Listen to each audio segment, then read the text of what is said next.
You mean that we first guess what is there, and then what? We test our guesses against the input from our senses?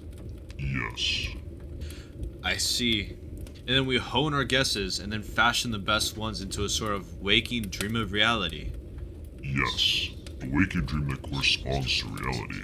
But there is more. It is a dream in which you then gain control. You do that by controlling the corresponding aspects of the external reality. It is a wonderfully unified theory and consistent as far as I can tell.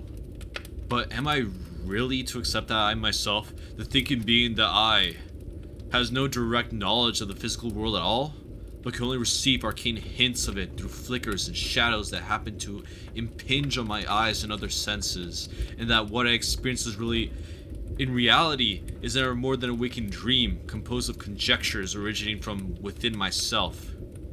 Do you have an alternative explanation? No! And the more I contemplate this one, the more delighted I become. A sensation of which I should be aware. Yet, I am also persuaded. Everyone knows that man is the paragon of animals, but if this epistemology you tell me is true, then we are infinitely more marvelous creatures than that.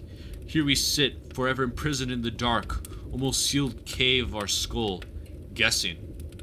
We weave stories of an outside world. Worlds.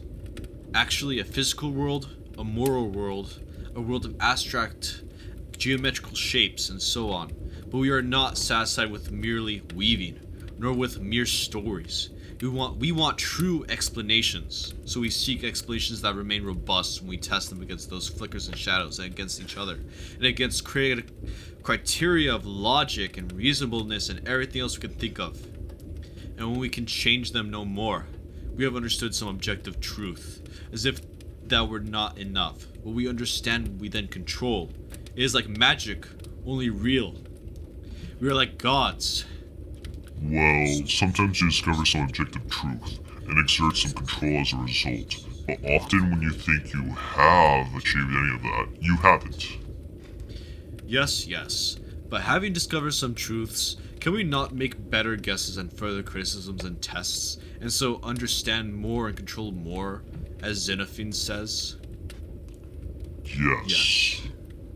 So we are like gods. Somewhat.